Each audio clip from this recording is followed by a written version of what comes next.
Hey friends, happy Tuesday. Thanks for joining us for this 13 Plus FastCast. I'm Anna Orsini. And I'm Carson Courier. We hope your day is off to a great start so far, and it's election. It is election day. If you watched us this morning, then you know that. We had all the information that you needed to know. So let's go back over some of that, because if you didn't get a ballot, if you were expecting one and didn't get one, or if you need a replacement ballot, here's what you need to know before you head out today. The first thing is you are going to need to bring an ID before you can receive a ballot, like a driver's license or something with your name and photo on it. Now, if you don't have one, you can bring two different forms of ID that have your name and your address on them, like a utility bill, a bank statement, a state ID, or even a valid vehicle registration. Now, if you don't have either a photo ID or two approved documents, you can submit a provisional ballot. That gives you 5 days after the election date to provide valid identification. And today, Pima County leaders are looking to approve a grant from the Department of Homeland Security to increase security at the county elections office. That's the office used by both the elections department and the county recorder. It's also where all ballots cast in Pima County are counted electronically. The counting process takes more than a week, and leaders say they want to make sure the building is safe. With the grant money, they can get new cameras, more lighting, and monitors so people in the office can see what's going on outside. Meanwhile, the money could mean bulletproof glass for the public viewing room so the public can watch votes being counted in real time. While the county says they don't expect trouble, they say there has been threats. It really is just securing the entire process. And our employees, I feel, really have to feel safe. And we've had across the nation election departments get targeted in different cities. And we're not expecting that here in Pima County. And we don't want that. And I hope our community doesn't want that. This is the first year the DHS has offered what it calls enhancing election security grants. The funding comes from $60 million set aside for election security. And taking a look to our website now, if you're wondering where you should drop off those ballots in Pima County, we have a full list of locations right here up at KOLD.com. You can see here, I believe there's more than a dozen. The Tucson City Housing and Community Development area, you can see that right there at the top of your screen. You can really just scroll through here and see those areas. All these places open until 7 o'clock this evening. So again, if you had a mail-in ballot, it is too late to mail that in. Go and drop that off at one of these locations. Again, if you lost your ballot, you can go to these locations and get a new one. Just make sure you bring that ballot identification like Anna mentioned. Meanwhile, some voters here in Tucson are waiting for some safety improvements that were promised to them when it comes to a dangerous stretch of road in central Tucson. But now some say that what was promised is actually going a bit overboard. After several pedestrian crashes, First Avenue was supposed to be widened, but some surveys found that that is not actually necessary. The original RTA project approved by voters in 2006 planned to widen First Avenue from 4 lanes to 6. But the city says traffic on First actually doesn't require that. According to the city surveys and Councilmember Kevin Dahl, it just needs pedestrian improvements and bike lanes to protect people from traffic. Critics say that that could slow down traffic and impact people's drive, but Dahl says that it won't have as much of an impact as it will help out people and keeping people safe.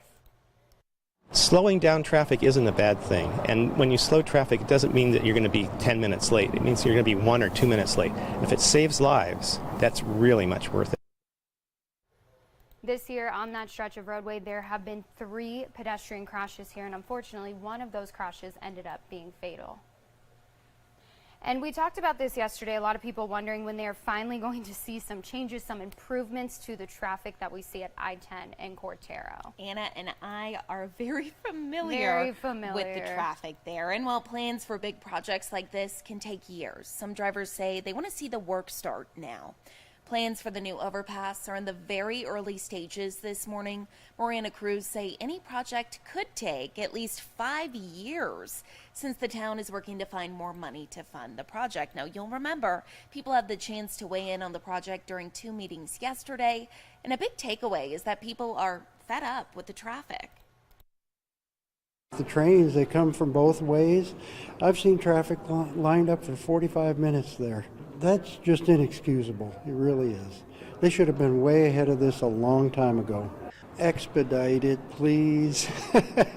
We really need an interchange there. Please expedite it. It's a mess. And you do have another chance to chime in about this. Crews will meet to answer questions and talk about what's next tomorrow night at 6 at Lehman Academy. Well, another big story that we've been following today actually marks 1 month since the Hamas attack in Israel. And overseas this morning, Israel's prime minister once again ruling out the chance of a ceasefire without the release of hostages. He also said Israel will have, quote, overall security responsibility in Gaza for an indefinite period after the war. 70% of Palestinians have fled their homes in Gaza to find shelter because of this war.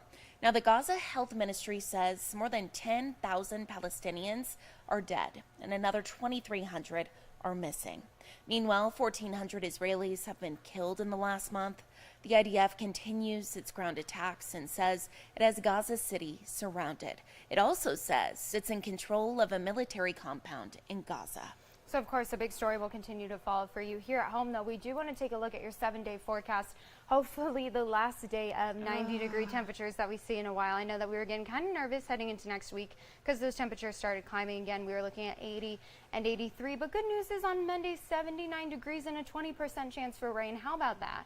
Oh my goodness, what a great week. This is kind of what we've been waiting for. We have, yeah. I would like to see a little more of those like 20% chances for rain on the board. That'd be a little nice. I know. Beggars can't be choosers at this point. If we see 70 on there, way better than 90. Exactly. So we will take it. Definitely looking forward to having a cooler weekend after having a record-breaking weekend this weekend. So hopefully it'll just keep tracking downward. At some point it has to change. It has to, right? I mean, not a meteorologist, but I feel like that's how it goes when you get into the winter. Well, we want to go ahead and take a look at some trending stories today. One of these has been a big talker online. That is the story. A former teacher who said that she actually ended up resigning from her job and making nearly $1 million on OnlyFans in less than 6 months. Yeah, crazy. People really responding to this online. So she had been a teacher for 5 years when her OnlyFans page was discovered and she was put on leave. So she was actually fired for having this OnlyFans account. And then she went onto OnlyFans, kind of really embraced the whole thing, used that as her whole sense of income, making $1 million. Yeah, a lot of money. She said that when she actually had it, she never put her face in any of the pictures because she knew that she was a teacher. But somehow the link to it was posted on a Facebook page for parents in that school community. And so that's how the whole thing was kind of discovered. She said as a teacher, her annual salary was $42,000 a year. And she said that the state that she works in, which is Missouri, it's one of the lowest paid states for teachers. She was in one of the lowest paid districts. She said she would have had to work 24 years at that same salary to make the amount of money that she's made in 6 months. So a lot of people online kind of commenting saying, hey, this is really shining a light on how underpaid teachers need to be making a lot more money. And that was what was kind of surprising as we posted this on our Facebook page because we kind of wanted to see what people would have to say. And a lot of it was in support of her. People saying, look, this just goes to show we need to pay more teachers if that's how she made money. The original reason she did it was to pay off her student loans. And she said those are completely paid. And she's good now. She's like, you know what? I have nearly $1 million in the bank. So she said that the biggest takeaway from this is that if teachers are going to be held to that high of a standard academically, then they need to be paid more. So a very interesting story. You can go read the full thing on our website, kind of learn more about her. And taking a look here. So I love this one. One company says it'll pay you $1,000 to make your bed every morning. Now, one thing that I thought was kind of funny, you have to record yourself doing this to be submitted. You can see these two individuals here making their bed.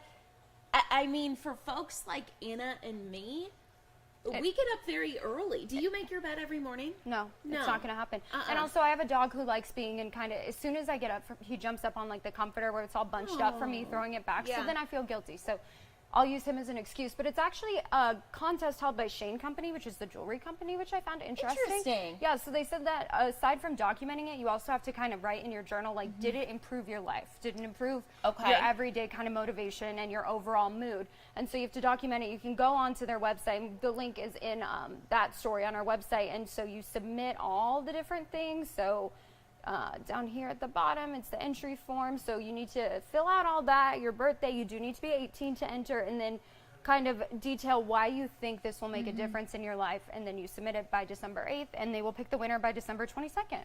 Interesting. So now, okay, on the weekends, let's say you do make your bed. Does it make your day a little bit better? I feel better. I do. I will say I that. do I do too. feel better. And it feels better getting into it at night. It just feels crisper. But Exactly. when you get up as early as we do, you have to have your priorities, and making my bed is not one of them. Also, a lot of times when I leave, my husband's still in the bed. So I was joking. I'm like, Make it over him. make it over him. Tuck him right in. Yeah. Exactly. But I really think it does make a difference. And I just feel more put together. Yeah, and for $1,000, I mean, I would do it. just about anything for $1,000 at this point. So you can go on and find that story on our website. But 2 stories that are definitely trending today, especially the OnlyFans one, and weigh in on our Facebook page if you haven't already, and kind of tell us what you think about that. Because I was actually kind of surprised by the amount of people who were saying, I was too. "Look, good on her." Very controversial, and people are taking both sides and weighing in. So Yeah. go write down what you think. Yeah, let us know. Well, taking one last look outside today.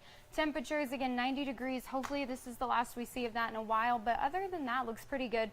It does say breezy. We can definitely see a little bit of that out there today. But better weather ahead of us, it looks like. So we just got to get through today. Anna, can you see the leaves starting to change a little bit up can. there? Does it remind you of the Pacific Northwest a bit? A little bit, but not really. Definitely not those temperatures. No, exactly. But yeah, go out there, enjoy it earlier this morning, and then later this week, you can really just be outside anytime. It's going to be very nice out there. So thank you all so much for tuning in for this 13 Plus FastCast. Tune in at 2:30 for more news and weather.